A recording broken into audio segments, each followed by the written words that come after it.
Саботно издание на регионалните вести. Жителите на Тетово годинава бележат неславен јубилеј, 15 години очекување да се доврши изградбата на новиот водоснабдителен систем со зафаќање на води од планинските села на Шарпланина, што представува долгорочно решение за проблематичното водоснабдување. Долго очекуваното долгорочно решение за надминување на недостигот за вода за пиење, новиот водоснабдителен систем започна да се гради 2000 година, а проектот беше прекинат поради финансиски злоупотреби пошто се отвори судски предмет.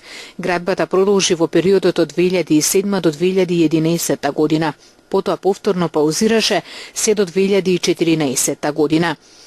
Последните 2 години тетовци не мора да стануваат ноќе за да полнат вода, велат ја има во доволни количини, иако со послаб притисок. Но станува стравот дека оваа ситуација може да се смени во текот на летото. Вода во изобилство нема. Уште нема, не е ни сигурна, ама фала Богу па што не носиме надоле. И не е чудо секој ден да ни га да нема вода, лето и да се ја суши овона. Не е сигурно дали ќе имаме, дали ќе продолжиме со таа иста количина што ги имаме сега. Добре, сега има редовна вода, се е добре.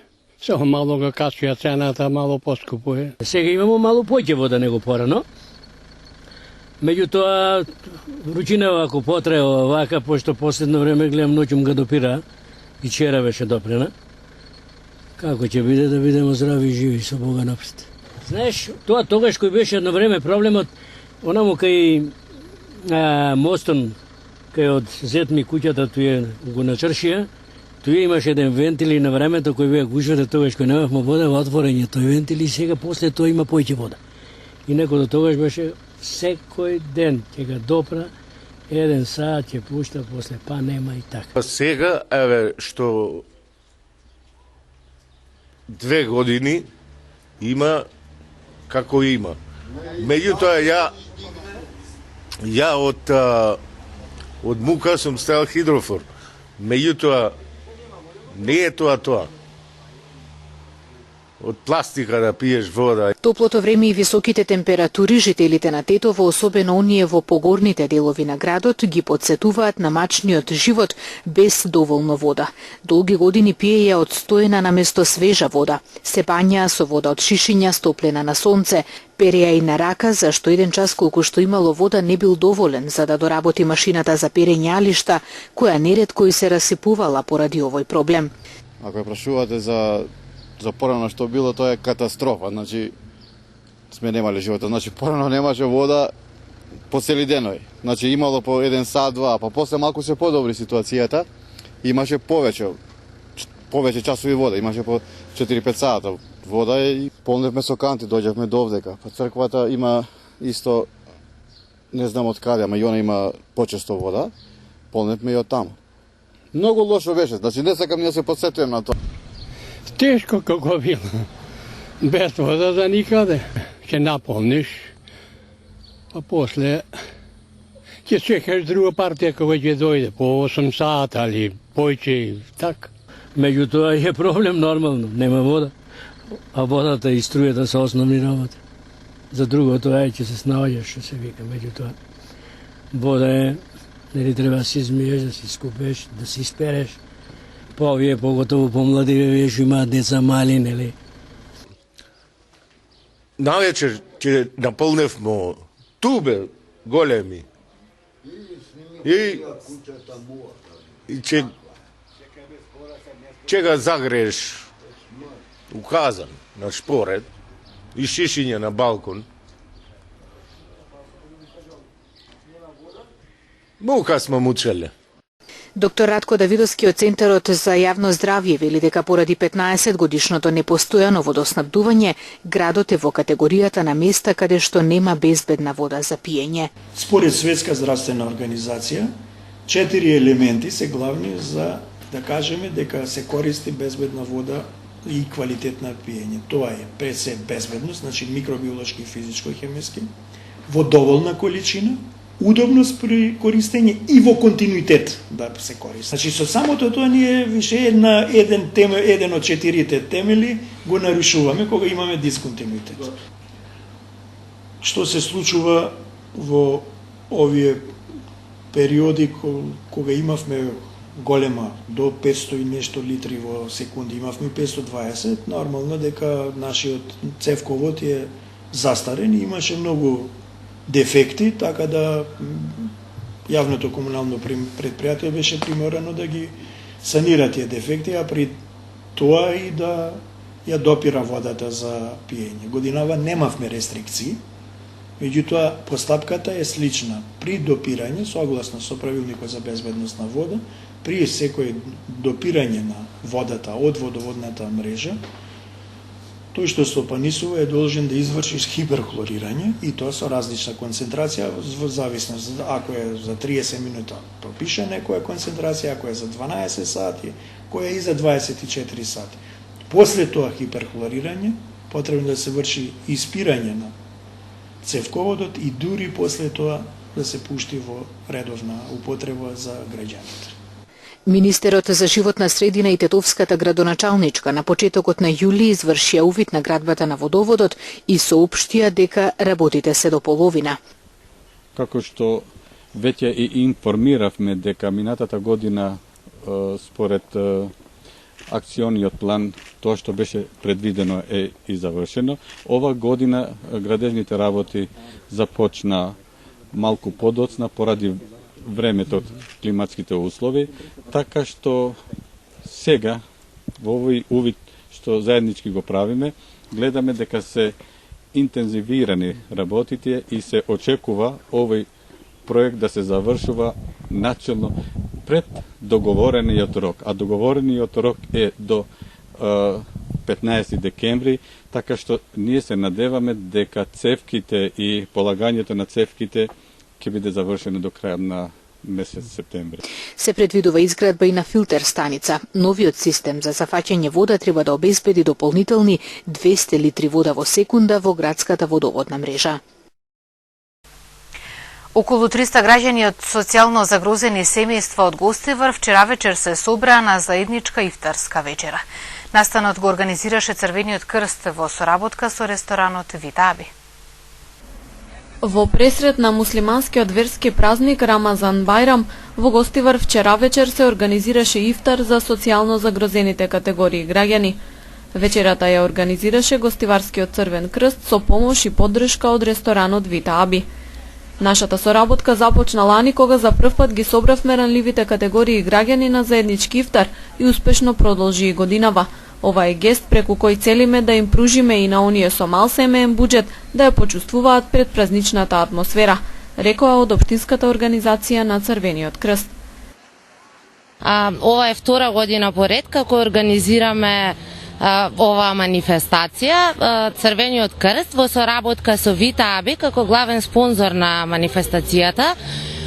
Еден убав начин да луѓето од пониските категории, социјални категории, да ја почувствуваат предпразничната атмосфера во пресрет на Бајрам, на верскиот празник Бајрам, да се дружат заедно, да вечераме во друштво и мислам дека би требало оваа традиција да продолжи и понатака. На ифтарската вечера во малиот парк до општинската зграда се собраа цели семејства и граѓани од сите возрасти, околу 300 на број. Волонтерите и вработените во ресторанот не се штедеа и се потрудија да им ја направат вечерта што попријатна. Рамазанскиот пост за муслиманските верници, кој започна на 18 јуни, ќе трае до следниот петок, кога верниците ќе го прослават празникот Бајрам. Постапката за прогласување на Шар планина за национален парк постојано тапка во место. Потребно е ова иницијатива да се забрза, велат од планинарските друштва. Само на тој начин би се заштитил шарпланинскиот масив од разни незаконски дејствија.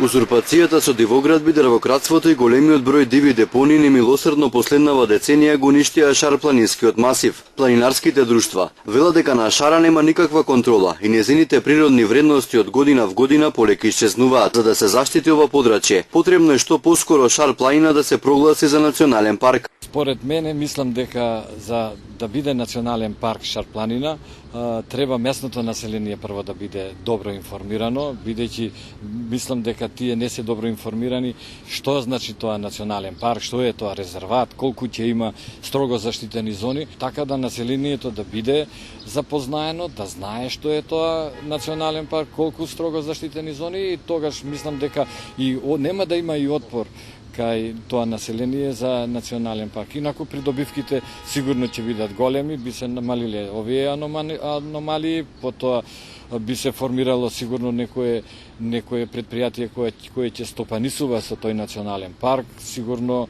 од тоа местно население би биле вработени, потоа би се намалило криволовството, гордоста на Шарпланина, белоглавиот орел скоро е истребен, ризот е истребен, така да сигурно таа популација на фауната би се зголемила, би било контролирано сечењето и така натаму.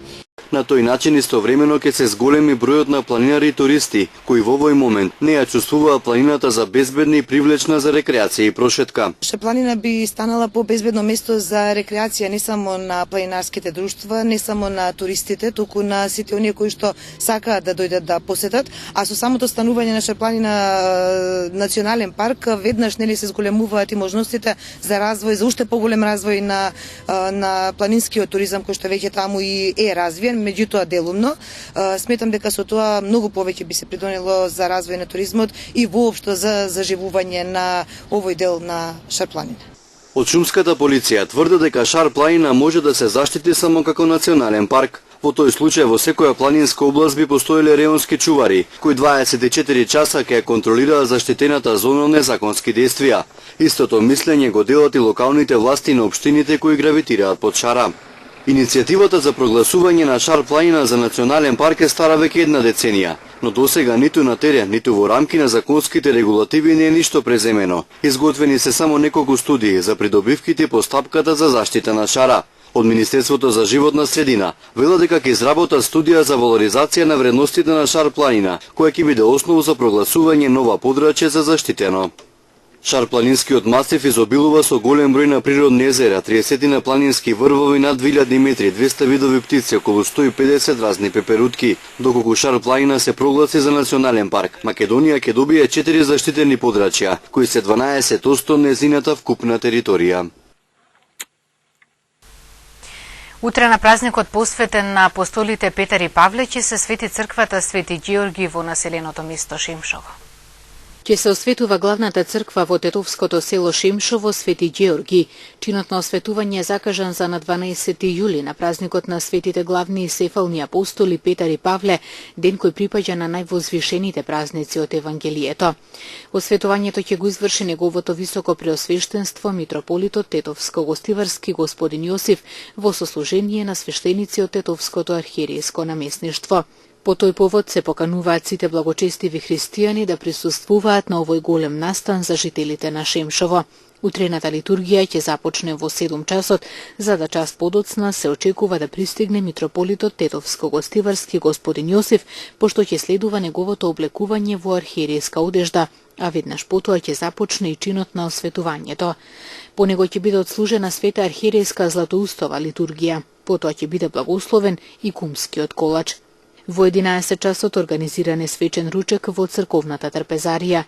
Црквата Свети Ѓеорги во Тетовско Шемшово изградена во 1913 година на темели на стара црква.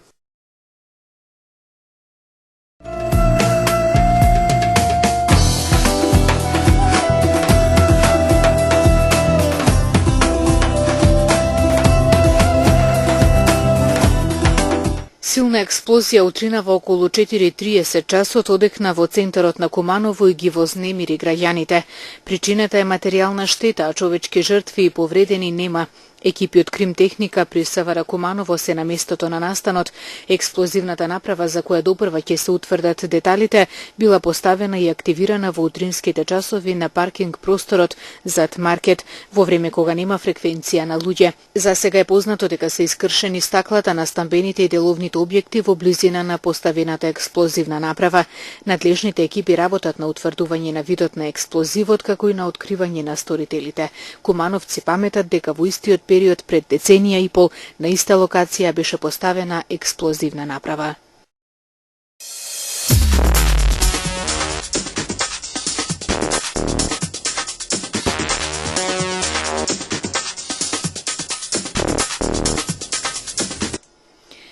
Гневни босанци фрлаа камења и шишиња на српскиот премиер Александар Вучиќ откако учествуваше на церемонијата за одбележување на 20 годишнината од масакрот на околу 8000 мажи и момчиња во Сребреница. Вучиќ и неговата делегација побегнаа во своите автомобили откако демонстрантите почнаа да фрлаат предмети на денешната церемонија. Под паролката на Вучиќ соопшти дека премиерот бил погоден во лице и дека очилата му биле скршени. Десетици илјади луѓе се собраа денеска во градот Сребреница во источна Босна на церемонијата во чест на 8000 муслимански мажи и момчиња кои беа масакрирани од страна на српските трупи пред 20 години.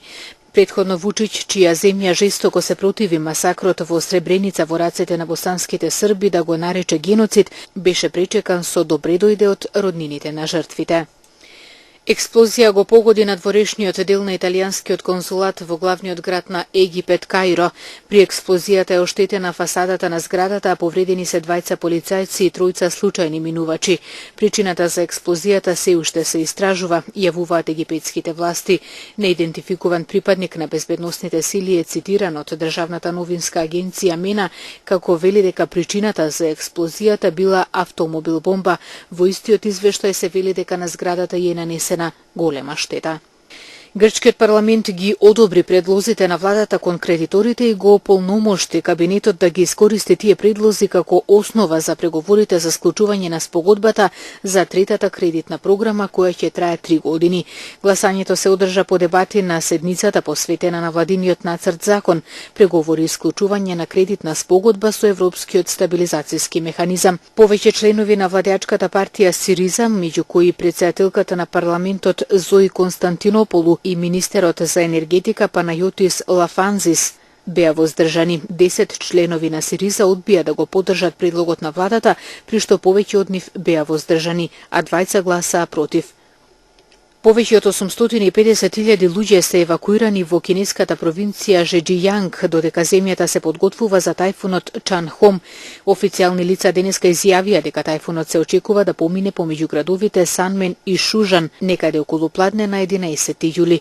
Националната метеоролошка служба соопшти дека Чанхом е најмоćниот тајфун што е погодил Кина, откако комунистичката влада го презеде управувањето во 1949 година. Околу 29.000 бродови се вратени на пристаништето, а затворени се и локалните аеродроми. Бурата исто така донесе силни ветрови и поројни дождови во Тајван, како и во кинеските региони Шангај, Ањуи и Фуџијан. Веќе има околу 20 повредени откако тајфунот на почетокот на неделата помина над северните Филипини и јужниот дел на Јапонија.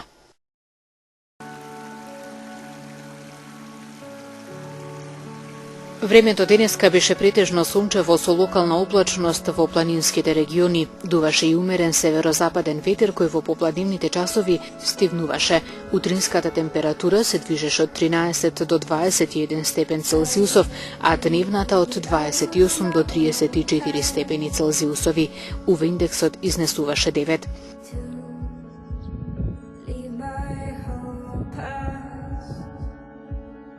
И во вториот ден од викендов ќе имаме претежно сончево и стабилно време со слаб до умерен северен ветер. Утринската температура ќе се движи од 14 до 23, а дневната од 28 до 36 степени Целзиусови. И утрешниот УВ индекс ќе биде со вредност 9.